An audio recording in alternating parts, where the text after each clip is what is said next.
lungkot, pagod, saya, pag-asa. Ako si Doc Eric Batikan, isang clinical psychologist.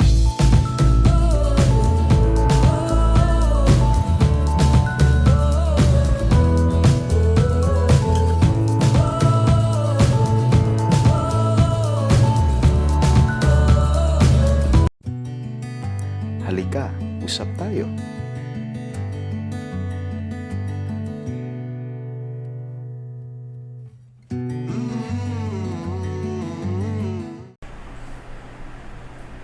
Good day, everyone. This is Dr. Eric Batikan, and we have a very special guest for today. And this is the first time that I'll be featuring a guest. So talagang pinakauna ito na pumayag na lumabas sa YouTube channel ko, and I'm so happy that she's here visiting me again after a very long time, and sharing to you some of her experiences and her struggles also. And at the end, I hope sa lahat ng makakapanood nito, makakuha kayo ng mga tips, and also she can share some insights, especially when you talk about mental health. So please welcome Magno. Hi, Jam. Please say hello. Hello everyone! Welcome to the channel of Doc Batikan. So my name is Magno. I'm from Butuan City, and I'm here after 2 years. I first came here because I was diagnosed with bipolar, and I used to be so depressed. And now I'm back here to check up with Doc Batikan because I went through another phase of mental health issues that I want to be able to address and talk about with Doc Batikan. So now I'm here. And so, Jam, can you tell us your entire journey and comparing yourself the first time that you came here sa clinic and now that you're back? I came here in December of 2017. It was literally a day after I wanted to commit suicide. That was the last time I thought about committing suicide and actually wanting to get through with it. I remember it so vividly because that was the last time I thought about suicide, but also the first time that I accepted that I actually needed help. And that's why I came here. That was 3 years ago now, actually. And the difference between then and now is that now I have a son. I'm a single mother. But it was during this whole time of being under your treatment that I decided all these wonderful things that have happened in my life. So these are the things that I decided for myself. I also learned that mental health really is one of the most important things that one should think about. Not just now for the pandemic, but even before. In order for us to be better people, we need to also think about how well we are mentally. And the difference between then and now is that now everything is so clear. Everything is normal, especially when it comes to mental health. That's why I've become a mental health advocate. It's because I want to be able to help other people, because I know that we all have mental health issues, and because it's such a taboo, nobody talks about it. And when you go to a psychologist, automatically buang na ka, you're crazy. It's not the issue. If you're watching this and you believe that your friends or your family can no longer help you, you should really seek professional help, because that was one of the best, most incredible decisions I've ever made, was to actually seek professional help and not judge myself for being crazy, but to really acknowledge that problems like this do happen to no matter who you are, rich or poor, with family, without family, with friends, without friends. We all need somebody to talk to that is not somebody who knows us personally. But of course, it's a journey. So the difference between then and now is that I've become better. As what Doc Batikan says, the problems I do have now is not as bad as it was before, and I know that personally. I have no longer thought about suicide since then. I fully embrace that my life is valuable, that of course as a mother I have to be an example to my son, and that's one of the main reasons why I want to talk about mental health, is because as a single parent and as a mother at that, I am also worried about postpartum depression and getting it, because I'm the only person that my son can count on aside from the staff that we do have at home. But of course, because I am his sole legal guardian, I have to make sure that I'm mentally capacitated to be a mom. And nobody actually prepares you for it. But I feel now that because I dealt with my mental health issues and continue to deal with my mental health issues, I become a better mom. So I get to compartmentalize, as what Doc Batikan has taught me so well actually, is to compartmentalize many things in my life, and to really deal with the internal struggles that I do have in order for me to become a better parent. Very miss you. And so far, ano yung mga changes sa life mo now that you become a mother? I know it's a lot of ano mga Surprisingly, I've become very less. The very first thing that really changed is that I really, really, really stopped caring about what other people thought of me. I really just only have an audience of two people, God and my son. So that's really what changed for me. There is no audience, there's only my son. Because what matters most is that I raise somebody who is better than me. That I am contributing to a better world by raising a better man. So instead of complaining about so many things that don't make sense, of the many things that people are usually cynical about, I really stopped being that and focused on the things I can change and can control. So that is myself and raising my son. So these are the things that one thing that really changed dramatically for me is that how I'm able to deal with so many things now more logically, more. I think I've now come to a level of calm. I know it may sound weird if you know me personally. There is no calm within me because I'm a very outgoing person.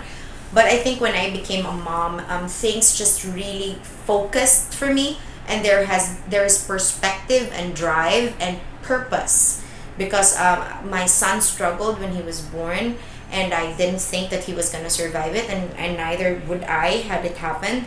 But what I feel now is that we are now living with a purpose, and that is one of the most important things that that I think changed within me when I became a mom, because I get to focus on something. I finally have dreams. I hope this is relatable, no? But when I was single, I didn't live for anybody. But now that I'm a mom, I'm living for my son. I finally am able to have dreams, not just for us, but for me. I finally have dreams. I finally have career goals. I finally have business goals. And I finally get to do the things that I want to do without the fear of being judged. Because for me, the only audience and the only person to judge me is either God or my son. So I think these are things that really changed within me when I became a parent. So I hope it's the same for other people.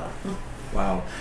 Jam, I'd like to ask you this question, especially sa mga interested, for those who are undergoing some crisis, or those who have been dealing with some mental health issues. How do you deal with stress, anxiety, and mood problem? I block it out. I think I've become the CEO of blocking people out. The first time I came here, that was one of the things you taught me, was to compartmentalize within myself and my brain those things that made me feel inadequate, and those negative thoughts and those things that really affected my peace and my mental health in general. So automatically, when something is negative, and as long as it is negative in the sense that it will disturb my peace, I block it out. Regardless, you can be family, you can be friends, you can be an acquaintance, you can be somebody random. If I feel that you are disturbing my peace, you gotta go. And I've built on that. Sometimes they say, or sometimes I realize it might be because of the trauma, the withdrawal part, or withdrawing from something. But what I also think of that is it has built within me the character of knowing that I'm not, trying to propagate perfection, but I'm just saying that when I am peaceful, I become more effective as a person with my goals, with the things I want to do, especially since I'm really into public service. I want to help people regardless of an office. I want to be able to serve other people and continually do it, and continually be an example for other people as well as my son. So it's very important that I really focus on that. So one of the things that I learned is, yes, again, I block people out. Number two, when it gets too much, I'm honest. When it is too much, I am honest and I demand for rest.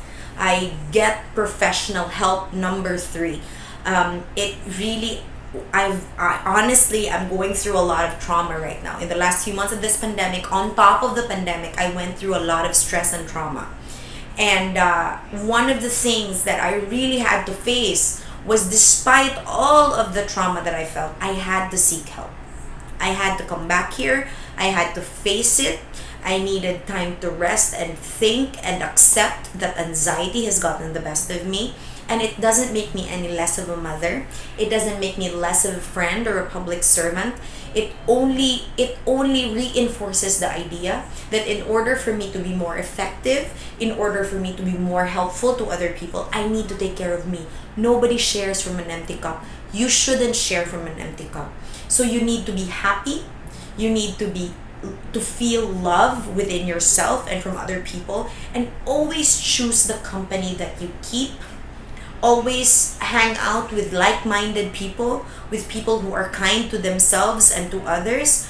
Always practice self-care as well, and then always make sure that you are able to communicate what you need with the people around you. Because if you can't be honest to the people around you about your mental health, about what you need, and about stress and all these things, you're never going to be able to find peace. You're never going to be able to heal from anything that breaks or hurts you.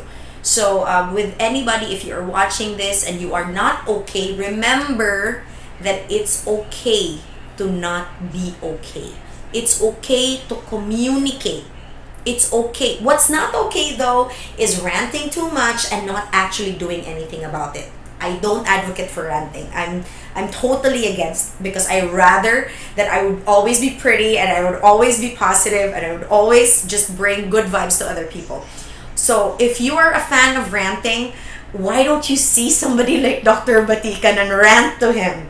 In order so that you don't share your negativity with other people. You don't affect other people negatively. So one of the things that I want to advocate for is to really seek professional help. If you think you are affected by your mood swings, or you have mood swings that you cannot explain, again, breathe. It's so mundane, it's so basic, but it's very effective. It's okay to walk away from certain things that don't help you. It's okay to walk away from situations where you feel that you're being attacked, you're being abused, you're being stepped on, you're being hurt. It's okay. It's okay to save yourself. As for me, I walked away. I left my comfort, what seemed like my comfort zone. I left it and I stood on my own and became fiercely independent. Maybe it's a trauma coping mechanism, maybe it isn't, but for me, it's what helped me, because I acknowledged that I'm not okay. I accepted that I need help, and I went to get help so that I am able to go back to the life where I am in the service of with my staff, with my circle, with my son, and most especially the people that depend on me. Jam, how important is moral support or social support in the treatment of those people facing difficulties or with mental health issues? Integral. Most important. Because number one, when you have a friend that you know is going through treatment, don't think they're crazy. One thing I learned though is to be an effective friend, don't tell them that they are wrong. Don't make them feel that their mental health issues are easy. They never are. One of the hardest things to deal with is my own brain. And I don't need somebody telling me that, oh, because you're so stubborn, oh, because you're this and that. You're not a doctor. You're not a psychologist. You don't, as a friend, you're supposed to be the kind of friend that says, you know what? You need to get help, go get it. You need money for your treatment, here you go. You need a ride to your treatment, here you go. Do you need somebody to buy you food when you're done with treatment? Here you go.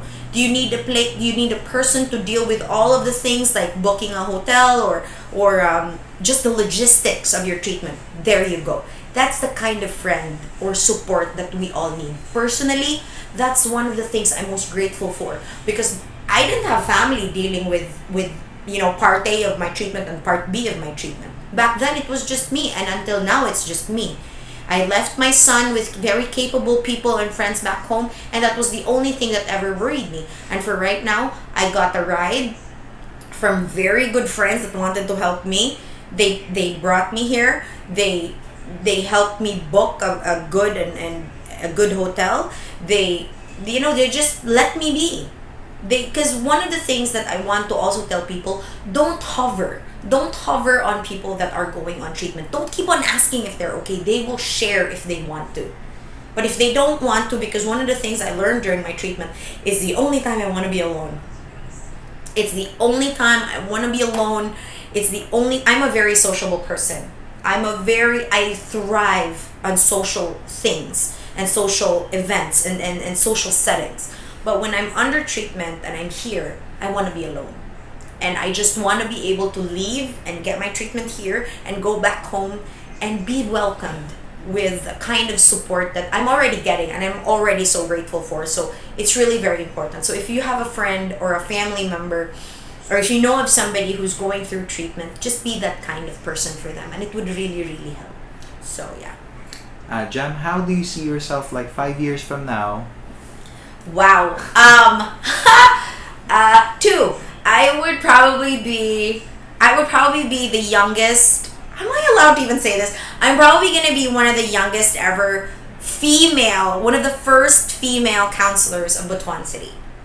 I know that's kind of a big thing to say right now because I'm not even, but probably in 5 years I'd probably be a really good and well recognized public servant in Mindanao.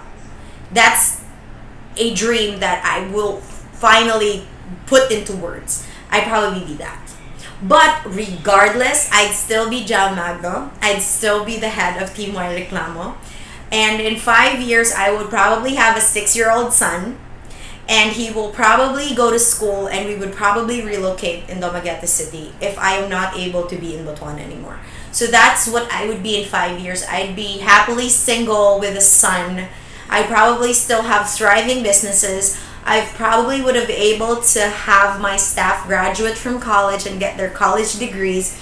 I would have probably built myself my own house. I would have probably given my primary caregiver her own house.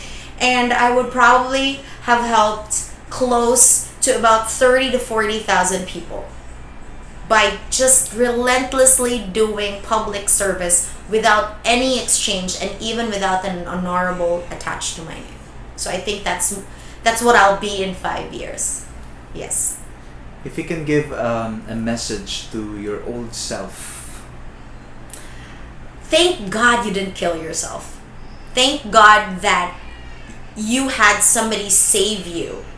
Thank God that you only had the perfect plan, but you were so bad at executing it. Thank God that you did not kill yourself the day before the event because you thought about the event more than yourself. Thank God that you always thought of other people before yourself when it came to things like this. Thank God that you never pushed for bad relationships. Thank God for not focusing on your inability to be in a relationship with a man and accepting that this isn't a bad thing. Thank God that romance isn't everything for you anymore. Thank God that you did not listen to people who were supposed to save you when they insult you. Thank God that you saved yourself. And thank God for deciding that being a single mother is single-handedly the thing that made you want to live life better. And thank God that you did not listen to anybody tell you otherwise, that being a single mother is a disgrace, because it isn't. And thank God that you are empowered by your own faith and by building your faith in the Lord, because that's the best thing that ever happened to you, aside from the skincare that you chose to use. But again, thank God that you loved yourself more than anything, and thank God you're still here. So I think that's one of the things that I love about my younger self is that she fought. She fought hard enough, so we're still here. And we're gonna thrive forever and ever. Final message to those people who are struggling right now and probably watching this video. I always say this, laban lang. Laban lang. In every sense of and form of the word, fight harder. You are your worst enemy, but again, you are also the only person who can love yourself fiercely. So I know it's a struggle, I know it's kind of confusing, but the concept is very simple. Fight.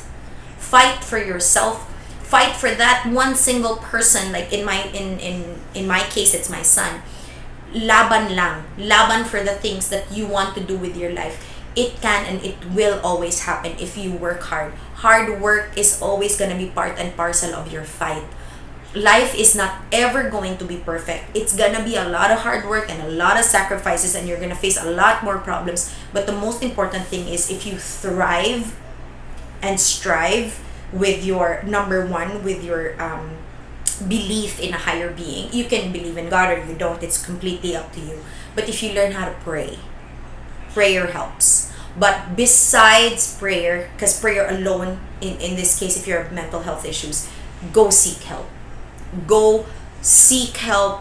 Go find somebody that understands you without even meeting them prior to that first meeting, because that's how I feel here with Doc Batikan. He's never met me. We've never crossed paths before. He was recommended to me by a boss who also lives here in Davao City, and that's what happened.